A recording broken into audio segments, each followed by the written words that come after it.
ಶಕ್ತಿ ಇರ್ಬೇಕಮ್ಮ. ಅಲ್ಲ ರೀ,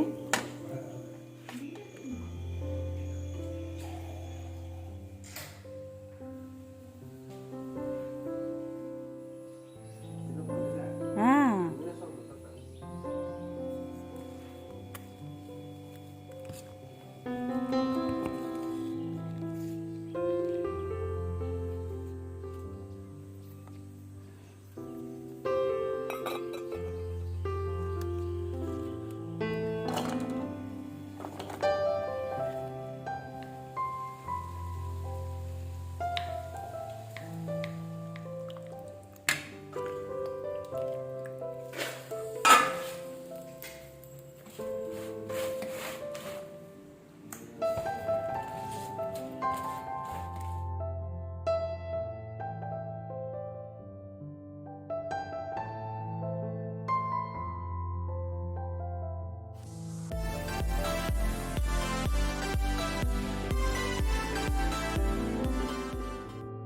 hello friends, good evening. Welcome back to the channel Krupa Malnad. ನಾನು ಕೃಪಾ. ಇದು ಸಂಜೆ ಬ್ಲಾಗು. ನೆನ್ನೆ ಚೆನ್ನಿ ಬಂದಲ್ವ, ಸಂಜೆ ಏನಾದರೂ ತಿಂಡಿ ಮಾಡೋಣ ಅಂತ ಹೇಳಿ ಗೋಧಿ ಹಿಟ್ಟು ಕಲಸಿದ್ದಿತ್ತು ಬೆಳಗ್ಗೆದೆ. ಇವಾಗಲೂ ಸ್ವಲ್ಪ ಗೋಧಿ ಹಿಟ್ಟನ್ನು ಕಲಸಿ ನಾನು ಸ್ವಲ್ಪ ಗ್ರೇವಿ ಮಾಡೋಣ ಅಂತ ಹೇಳಿ, ಪನ್ನೀರ್ ಇರಲಿಲ್ಲ, ಜಸ್ಟ್ ಇದು ಈರುಳ್ಳಿ ಮತ್ತು ಕ್ಯಾಪ್ಸಿಕಮ್ನ ದೊಡ್ಡ ದೊಡ್ಡದಾಗಿ ಹೆಚ್ಚಿ ಅದನ್ನು ಬೆಣ್ಣೆಲಿ ಸ್ವಲ್ಪ ಅದು ಫ್ರೈ ಮಾಡ್ಕೊತೀನಿ. ತುಂಬ ಚೆನ್ನಾಗಾಗುತ್ತೆ ಇದು. ಇದಕ್ಕೆ ಬೇಕಿದ್ರೆ ಟೊಮೆಟೊನು ಈ ಥರ ಕ್ಯೂಬ್ ಥರ ಕಟ್ ಮಾಡಿ ಹಾಕಿದ್ರೆ ಅದು ಚೆನ್ನಾಗಾಗುತ್ತೆ. ಬೇಯೋದಕ್ಕೆ ನಾನು ಈರುಳ್ಳಿ, ಟೊಮೆಟೊ, ಆಮೇಲೆ ಇದು ಶುಂಠಿ ಬೆಳ್ಳುಳ್ಳಿ, ಆನಂತರ ಸ್ವಲ್ಪ ಬಿಳಿ ಎಳ್ಳು, ಆಮೇಲೆ ಒಂದಷ್ಟು ಗೋಡಂಬಿನ ಹಾಕಿ ಅದನ್ನು ಬೇಯಿಸಿ ಅದನ್ನು ರುಬ್ಬಿ ಈಗ ನಾನು ಬೆಣ್ಣೆನ ಹಾಕಿ ಅದನ್ನೆಲ್ಲ ಹಾಕಿ ಸ್ವಲ್ಪ ಎಣ್ಣೆ ಬರೋ ತನಕ ಬೇಯಿಸಿದ್ದೀನಿ. ಅದಾದ ನಂತರ ತರಕಾರಿಗಳನ್ನ ಅದಕ್ಕೆ ಮಿಕ್ಸ್ ಮಾಡ್ತೀನಿ. ತುಂಬ ಚೆನ್ನಾಗುತ್ತೆ. ಒಂದ್ಸಲ ಟ್ರೈ ಮಾಡಿ ಬೇಕಿದ್ರೆ ಇದನ್ನು. ಅದಕ್ಕೆ ಪನ್ನೀರ್ ಇದ್ದರೆ ಇನ್ನೂ ಚೆನ್ನಾಗಿರುತ್ತೆ. ಪನ್ನೀರ್ ಇರಲಿಲ್ಲ, ಹಾಗಾಗಿ ನಾನು ಬರೀ ಇದಷ್ಟನ್ನು ಮಾತ್ರ ಶಕ್ತಿ ಇರಬೇಕಮ್ಮ ಮಾಡಿದೆ. ಇದೆಲ್ಲ ಏನಂದರೆ ಮಕ್ಕಳು ಬಂದರೆ ಮಾತ್ರ ನಮ್ಮಲ್ಲಿ ಸಂಜೆ ಈ ಥರ ಅಡುಗೆಗಳು ನಡೆಯುತ್ತೆ.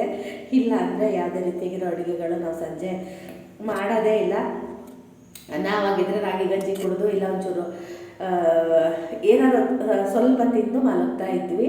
ತುಂಬ ಚೆನ್ನಾಗಾಗಿತ್ತು ಅಂದ್ಲು ಚಿನ್ನಿನೂ ಕೂಡ. ಹೌದು, ತುಂಬ ಚೆನ್ನಾಗಾಗಿತ್ತು. ಎಲ್ಲರದು ಆಯಿತು ತಿಂಡಿ. ಈಗ ಕೊನೆಗೆ ನಾನು ತಿಂತಾ ಇದ್ದೀನಿ.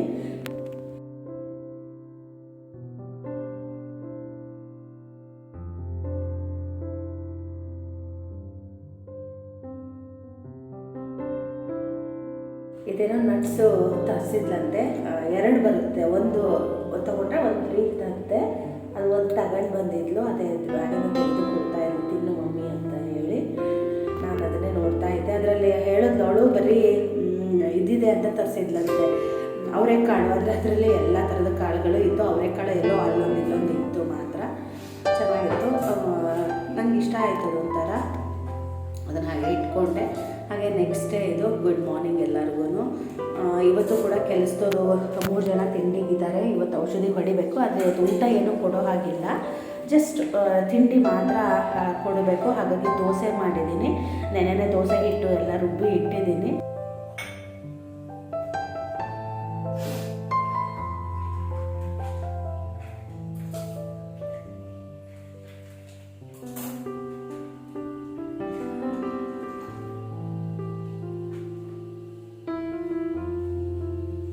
ಇವತ್ತು ಕೂಡ ತುಂಬಾ ಕೆಲಸ ಇತ್ತು.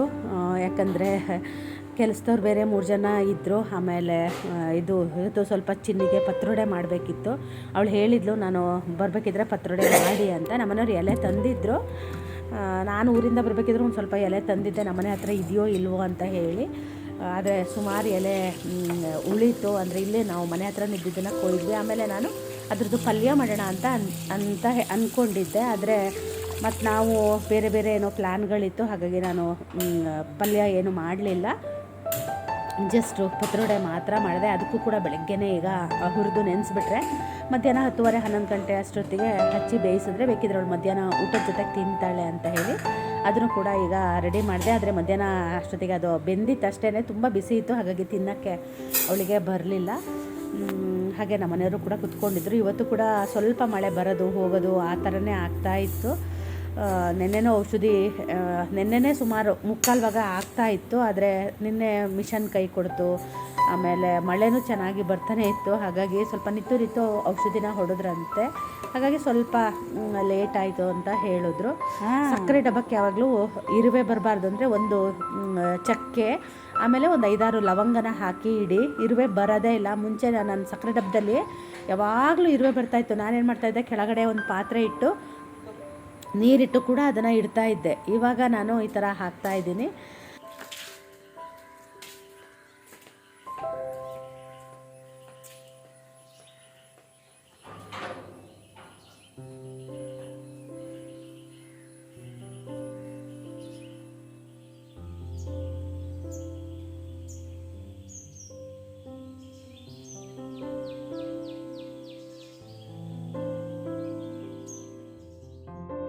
ಹೀಗೆ ಪತ್ರೊಡೆಗೆ ನಾನು ಕಡಲೆಬೇಳೆನ ಹುರಿತಾ ಇದ್ದೀನಿ.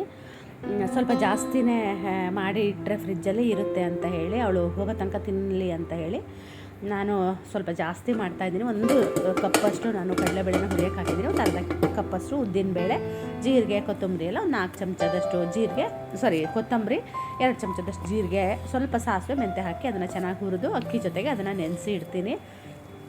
ಹಾಗೆ ನಿನ್ನೆ ದೋಸೆ ರುಬ್ಬಿದ್ದೆ ಅಲ್ಲ, ದೊಡ್ಡದು ಪಾತ್ರೆ ಯಾವುದೂ ಸಿಗಲಿಲ್ಲ. ಅದಕ್ಕೆ ನಾನು ದೊಡ್ಡ ಕುಕ್ಕರ್ ಇತ್ತಲ್ವ, ಅದಕ್ಕೇ ರುಬ್ಬಿ ಹಾಕಿದ್ದೆ.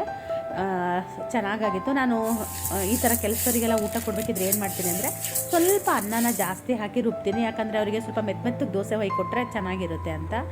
ನಾನು ಚಿನ್ನಿಗೆ ಅಂತಲೇ ಟೊಮೆಟೊ ಕಾಯಿ ಬಿಟ್ಟಿದ್ದೆ. ಅವಳು ಇದರಲ್ಲಿ ಬಿಟ್ಟಿರೋದನ್ನು ನಾವು ಕೊಯ್ದಿರಲಿಲ್ಲ. ಅವಳಿಗೆ ಟೊಮೆಟೊ ಚಟ್ನಿ ಅಂದರೆ ತುಂಬಾ ಇಷ್ಟ. ಹಾಗಾಗಿ ನಾನೊಂದು 2 ಗಿಡ ನೆಟ್ಕೊಂಡಿದ್ದೆ.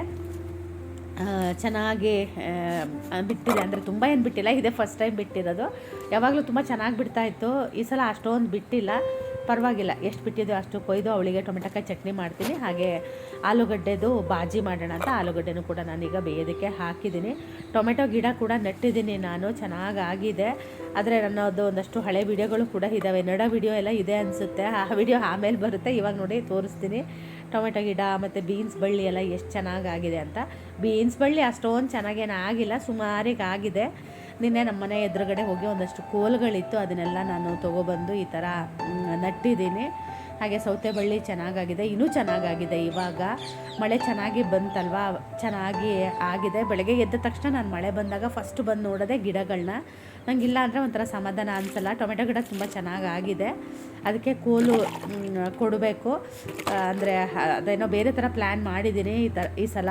ಈ ಟೊಮೆಟೊ ಎಲ್ಲ ಬೆಳೀತಾರಲ್ವ, ಆ ಥರ ಕೋಲು ಕೊಡೋಣ ಅಂತ ಪ್ಲ್ಯಾನ್ ಮಾಡಿದ್ದೀನಿ. ನೋಡೋಣ ಏನಾಗುತ್ತೆ ಅಂತ. ಟೊಮೆಟೊಕಾಯಿ ಚಟ್ನಿ ತುಂಬ ಚೆನ್ನಾಗಾಗುತ್ತೆ ದೋಸೆಗೆ, ಆಮೇಲೆ ಕಡುಬಿಗೂ ಕೂಡ ತುಂಬಾ ಚೆನ್ನಾಗಾಗುತ್ತೆ. ಏನಿಲ್ಲ, ಟೊಮೆಟೊಕಾಯಿನ ತೊಳೆದ್ಬಿಟ್ಟು ಈ ಥರ ಚೆನ್ನಾಗಿ ಹೆಚ್ಕೋಬೇಕು. ಕೆಲವೊಂದು ಹುಳಿ ಇದ್ದಾಗ ಸ್ವಲ್ಪ ನೀರಲ್ಲಿ 1-2 ಸಲ ತೊಳ್ಕೊಬೇಕಾಗುತ್ತೆ.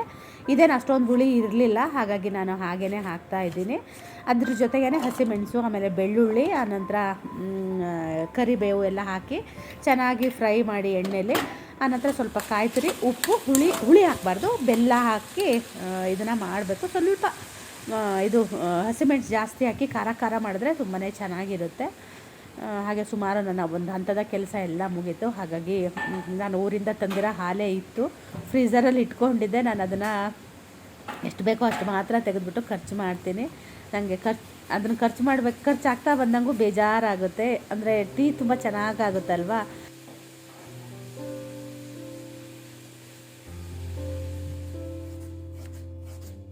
ಹಾಗೆಯೇ ನಾನು ನಿನ್ನೆ ವಿಡಿಯೋ ನೋಡಿದಾಗ ಯಾರೊಬ್ಬರು ಹೇಳಿದ್ರು, ನೀವು ತುಂಬ ಕೆಲಸ ಮಾಡ್ತೀರಾ ಅಂತ. ಏನಿಲ್ಲ, ಆಗ ಅನಿಸುತ್ತೆ ಅಷ್ಟೇ. ಅಂದರೆ ಕೆಲಸದವ್ರು ಯಾರು ಇದ್ದರೆ ಸ್ವಲ್ಪ ಕೆಲಸ ಜಾಸ್ತಿ ಆಗುತ್ತೆ. ಹೌದು, ಆದರೆ ಆ ಕೆಲಸ ಮಾಡ್ತೀವಲ್ವ, ಆವಾಗ ಖುಷಿನೇ ಬೇರೆ ಇರುತ್ತೆ. ನೀವು ನೋಡಿ ಎಷ್ಟು ಬ್ಯುಸಿಯಾಗಿರ್ತೀರೋ ಆವಾಗ ನಿಮ್ಮ ಮನಸ್ಸು ಎಲ್ಲೂ ಹೋಗೋದೇ ಇಲ್ಲ.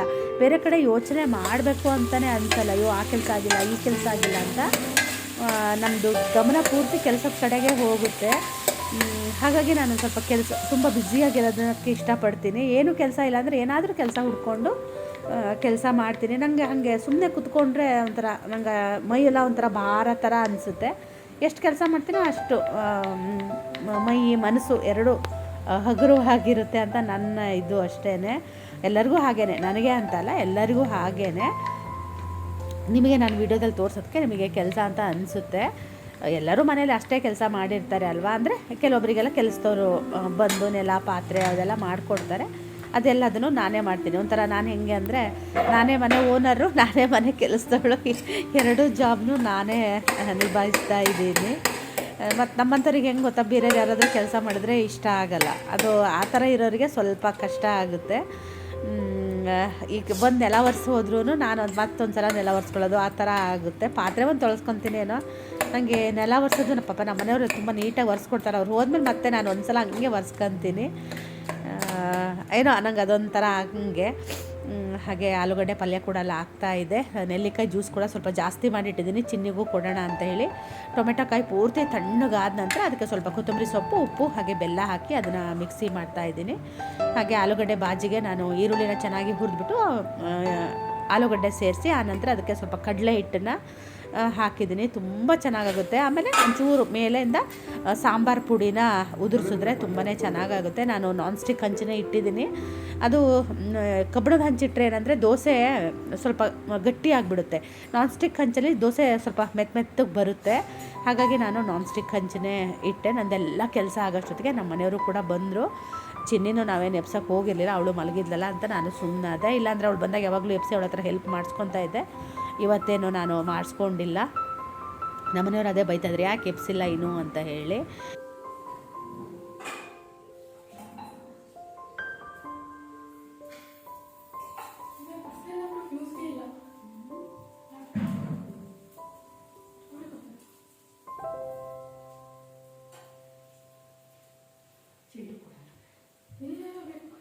ಡ್ಯಾಡಿ ಹೋಗಿ ಎಬ್ಸಿದ್ರು ಅನಿಸುತ್ತೆ. ಅವಳು ಕೂಡ ಎದ್ದು ಬಂದಳು. ಆದರೆ ನಾನು ಕೆಲಸದವರಿಗೆಲ್ಲ ದೋಸೆ ಹೊಯ್ಯೋದಿತ್ತು. ಅದೇ ಸುಮಾರು ಒಂದು ಅರ್ಧ ಗಂಟೆ ಆಯಿತು. ನಮ್ಮನೆಯವ್ರು ಬಂದಾಗ ಇನ್ನೂ ಜಸ್ಟ್ ನಾನು ಒಂದು 5-6 ದೋಸೆ ಅಷ್ಟೇ ಹೊಯ್ದಿದ್ದೆ. ಅಷ್ಟು ಹೊಯ್ದಿರಲಿಲ್ಲ ಅನಿಸುತ್ತೆ. 3 ಜನ ಅಲ್ವಾ, ಒಬ್ಬೊಬ್ಬರಿಗೆ 5-5 ರಂಗಾದರೂ ಕೊಡಬೇಕು. 15 ದೋಸೆ ಹೊಯ್ಬೇಕು. ಅದೇ ಚಿನ್ನಿಗೂ ತಿಂಡಿ ತಿಂತೀಯಾ ಅಂದೆ. ಇಲ್ಲ ನಾನು ಇವಾಗ ತಿನ್ನಲ್ಲ, ನೀನು ತಿಂಡಿ ತಿನ್ನು, ಅವರಿಗೆಲ್ಲ ದೋಸೆ ಹೊಯ್ದು ಕೊಡು, ಆಮೇಲೆ ತಿಂತೀನಿ, ಈಗ ಎದ್ದಿದ್ದೀನಲ್ಲ ಅಂತ ಹೇಳಿದ್ಲು. ಅದು ದೋಸೆ ಎಲ್ಲ ಹೊಯ್ಯೋಷ್ಟೊತ್ತಿಗೆ ಒಂದು ಅರ್ಧ ಗಂಟೆ ಮೇಲೆ ಆಗಿಯೇ ಹೋಯಿತು. ಆಮೇಲೆ ಅವಳು ಕೂಡ ತಿಂಡಿ ತಿಂತಾ ಇದ್ದಾಳೆ. ಅವಳು ಸ್ವಲ್ಪ ನಿಧಾನ ತಿಂಡಿ ತಿನ್ನೋದು. ಅವಳಿಗೊಂದು ದೋಸೆ ಹೊಯ್ದು ಕೊಟ್ಟು ನಾನು ಕೂಡ ಒಂದು ದೋಸೆ ಹೊಯ್ಕೊಂಡು ಹಂಚ ಮೇಲೆ ಒಂದು ದೋಸೆ ಇದೆ. ಈಗ ಮತ್ತೆ ನಾನು ಕೂಡ ತಿಂಡಿ ತಿಂತಾ ಇದ್ದೀನಿ. ಟೊಮೆಟೊಕಾಯಿ ಚಟ್ನಿ ತುಂಬ ಚೆನ್ನಾಗಾಗಿತ್ತು. ನಾನು ಸ್ವಲ್ಪ ಹಾಕ್ಕೊಂಡೆ, ನಮ್ಮನೆಯವರು ಒಂದು ಸ್ವಲ್ಪ ಹಾಕ್ಕೊಂಡ್ರು. ಅದರೊಳಗೆ ನಮ್ಮನೆಯವರು ಮರಗೆಸಿನ ಎಲೆ ತಂದಿದ್ದರು. ಆಮೇಲೆ ಇಲ್ಲಿ ಮನೆ ಹತ್ರನೂ ಸ್ವಲ್ಪ ಎಲೆ ಕೊಯ್ದು ತೊಳಿಬೇಕು. ಮರಗೆಸಿನ ಇದನ್ನು ನಾನು ಕ್ಲೀನಾಗಿ ತೊಳೆದು ಎಲ್ಲ ರೆಡಿ ಮಾಡಿಟ್ಟಿದ್ದೆ. ಆಮೇಲೆ ನಾನು ನಮ್ಮ ಮನೆಯವರು ಹೋಗಿ ಒಂದಷ್ಟು ಸೊಪ್ಪುಗಳನ್ನ ಕೊಯ್ಕೊಬಂದು ತೊಳೆದು ಎಲ್ಲ ರೆಡಿ ಮಾಡಿ ಇಟ್ಟಿದ್ದೀನಿ. ಟೈಮ್ ನೋಡ್ಬೋದು 9:15 ಆಗ್ತಾ ಬಂತು. ಕೆಲಸಗಳಂತೂ ಬಾ ಅಂತ ಕರೀತಾ ಇದೆ. ಹಾಗೆ ನಮ್ಮ ಎದುರುಗಡೆ ಮನೆಯವರು ಪಪ್ಪಾಯ ಕೊಟ್ಟಿದ್ದರು, ಅದನ್ನು ಕೂಡ ಹೆಚ್ಚೋಣ ಅಂತ ಹೇಳಿ. ಸ್ವಲ್ಪ ಹಾಳಾಗೋದಕ್ಕಾಗಿತ್ತು, ಮಳೆಗಾಲ ಅಲ್ವಾ, ಸ್ವಲ್ಪ ಹಾಳಾಗೋಕ್ಕಾಗ್ಬಿಡುತ್ತೆ. ಹಾಗೆ ನಮ್ಮನೆಯವ್ರು ತಿಂಡಿಗೆಲ್ಲ ತೊಗೊಂಡು ಅವರು ಕೂಡ ಊರಿಗೆ ಹೋದರು. ಅಡುಗೆ ಮನೆ ನೋಡಿದ್ರೆ ತಲೆ ತಿರುಗ್ದಂಗೆ ಆಗ್ತಾಯಿದೆ, ಎಲ್ಲಿದ್ದ ಕ್ಲೀನ್ ಮಾಡಲಿ ಏನು ಅಂತ ಹೇಳಿ. ಪಾತ್ರೆನೂ ಸುಮಾರಿತ್ತು. ಫಸ್ಟು ಪಪ್ಪಾಯ ಎಲ್ಲ ಹೆಚ್ಕೊಂಡು ಮತ್ತಲ್ಲಿ ಅಡುಗೆ ಮನೆ ಒರೆಸ್ಕೊಂಡು ಹಚ್ಚಿದ್ರೆ ಗಲೀಜಾಗುತ್ತೆ. ಅದಕ್ಕೆ ಪಪ್ಪಾಯ ಎಲ್ಲ ಹೆಚ್ಕೊಂಡು ಆನಂತರ ಅಡುಗೆ ಮನೆಯೆಲ್ಲ ಕ್ಲೀನ್ ಮಾಡ್ಬೋದು ಅಂತೇಳಿ ಪಪ್ಪಾಯನ್ನು ಹೆಚ್ಚುತ್ತಾ ಇದ್ದೀನಿ. ಹಾಗೆಯೇ ನಂದು ಕಪ್ಪದೊಂದು ಚಾಕು ಇತ್ತು. ಆ ಚಾಕು ಅವತ್ತು ಕಟ್ಟಾಗಿಬಿಟ್ಟಿತ್ತು. ನನಗೆ ಆ ಚಾಕು ಇಲ್ಲ ಅಂದರೆ ಏನು ಹೆಚ್ಚೋಕ್ಕೆ ಬರಲ್ಲ. ಇದು ಹೊಸ ತಂದಿದ್ದಾರೆ, ಸ್ವಲ್ಪ ಅದೇ ಥರ ಇದೆ, ಆದರೆ ತುಂಬ ಒಂಥರ ಶಾರ್ಪ್ ಇದೆ ಅಂತ ಅನಿಸುತ್ತೆ. ನನಗೆ ಯಾಕೋ ಗೊತ್ತಿಲ್ಲ, ಅದು ಅಷ್ಟೊಂದು ಇಷ್ಟ ಆಗಲಿಲ್ಲ ಆ ಚಾಕು. ಅದರ ಅನಿವಾರ್ಯ ಯಾವುದೂ ಇಲ್ಲ, ಅದನ್ನೇ ಈಗ ಅಭ್ಯಾಸ ಮಾಡ್ಕೋಬೇಕು. ಏನಕ್ಕೋ ಬಂದಿರೋ ಚಾಕು, ಅದು ತುಂಬ ವರ್ಷಗಳಿಂದ ಅದನ್ನು ಯೂಸ್ ಮಾಡ್ತಾ ಇದ್ದೆ. ನನಗೆ ಅದು ತುಂಬ ಇಷ್ಟ ಆಗಿತ್ತು. ಇವಾಗ ಅದು ಮುರಿದೋದ್ಮೇಲೆ ಸ್ವಲ್ಪ ಬೇಜಾರು ಆಗ್ತಾಯಿದೆ. ಹಾಗೆ ನಾನು ನೆಲ ಎಲ್ಲ ಒರೆಸ್ಕೊಂಡೆ. ಚಿನ್ನಿ ಕಸ ಹೊಡೆದು ನೆಲ ಒರೆಸಿ ಕೊಟ್ಟಲು. ನಾನು ಅಡುಗೆ ಮನೆಯೆಲ್ಲ ಕ್ಲೀನ್ ಮಾಡಿಕೊಂಡೆ. ಮತ್ತು ಪತ್ರೊಡೆಗೆ ಈಗ ಹಚ್ಚಿಬಿಟ್ಟೇ ಸ್ನಾನಕ್ಕೆ ಹೋಗೋಣ ಅಂತೇಳಿ ಹಚ್ತಾ ಇದ್ದೀನಿ. ಇದನ್ನು ನಾನು ಬೇಗನೆ ಹಚ್ಚಬೇಕಾಗಿತ್ತು, ಆದರೆ ಅದು ಅಷ್ಟು ನೆಂದಿರಲಿಲ್ಲ ಕಡಲೆಬೇಳೆ ಎಲ್ಲ. ಹಾಗಾಗಿ ನಾನು ಫುಲ್ ನೆಂದ ಮೇಲೇ ರುಬ್ಬನ ಅಂತೇಳಿ ಎಲ್ಲ ಕೆಲಸ ಆದಮೇಲೆ ರುಬ್ಕೊಂಡೆ. ಆದರೆ ಅಡುಗೆ ಮನೆ ಮತ್ತೆ 2ನೇ ಸಲನೂ ಒರೆಸ್ಕೊಳ್ಳೋ ಪರಿಸ್ಥಿತಿಗೆ ಬಂತು. ತುಂಬ ಚೆನ್ನಾಗಾಗಿತ್ತು ಪತ್ರೊಡೆ. ಚಿನ್ನಿನೂ ಅಂದ್ಲು ತುಂಬ ಚೆನ್ನಾಗಾಗಿದೆ ಮಮ್ಮಿ ಅಂತ ಹೇಳಿದ್ಲು. ಜಾಸ್ತಿ ನಾನು ಮರಗೆಸಿನ ಎಲೆನೇ ಹಾಕಿ ಮಾಡ್ತೀನಿ ನೋಡಿ. ಇಷ್ಟು ಕಡುಬು ಆಗಿದೆ. ಅವಳಿಗೆ ಸ್ವಲ್ಪ ಶಾಲು ಫ್ರೈ ಎಲ್ಲ ಮಾಡ್ಕೊಂಡು ತಿನ್ನೋಕ್ಕೆ ಇಷ್ಟ ಆಗುತ್ತೆ. ಹಾಗಾಗಿ ಸ್ವಲ್ಪ ಸಣ್ಣದನ್ನು ಮಾಡಿದೆ. ಅದು ಶಾಲೋ ಫ್ರೈ ಮಾಡೋಕ್ಕೆ ತುಂಬ ಚೆನ್ನಾಗಾಗುತ್ತೆ. ಇದು ಬೇಯಿಸೋದೇ ತುಂಬ ಟೈಮ್ ತೊಗೊಳುತ್ತೆ, 1 ಗಂಟೆ ಬೇಕು ಬೇಯಿಸೋದಕ್ಕೆ. ತುಂಬ ಇದೆಯಲ್ಲ, ಹಾಗಾಗಿ ನಾನು ಇದನ್ನು ಸಂಜೆ ತೋರಿಸ್ತಾ ಇದ್ದೀನಿ. ಮಧ್ಯಾಹ್ನ ಏನೂ ಮಾಡಲಿಲ್ಲ ನಾವು. ಸಂಜೆ ಸ್ವಲ್ಪ ಅವಳಿಗೆ ಒಗ್ಗರಣೆ ಹಾಕಿ ಕೊಟ್ಟೆ. ದೋಸೆ ಹಿಟ್ಟು ಇತ್ತಲ್ವ, ಸ್ವಲ್ಪ ತಿನ್ನೋಣ ಅಂತೇಳಿ ಒಂದು ಸ್ವಲ್ಪಕ್ಕೆ ಮಾತ್ರ ನಾನು ಒಗ್ಗರಣೆ ಹಾಕಿದೆ. ನೆನ್ನೆದೇ ಸಾಂಬಾರು ಇತ್ತು, ಹಾಗಾಗಿ ನಾನು ಬೇರೆ ಏನು ಸಾಂಬಾರು ಮಾಡಲಿಲ್ಲ. ಚಿನ್ನಿ ದೋಸೆ ತಿಂದಳು, ನಾನು ನಮ್ಮ ಮನೆಯವರು ಸ್ವಲ್ಪ ಅನ್ನ ಊಟ ಮಾಡಿದ್ವಿ ಅಷ್ಟೇ.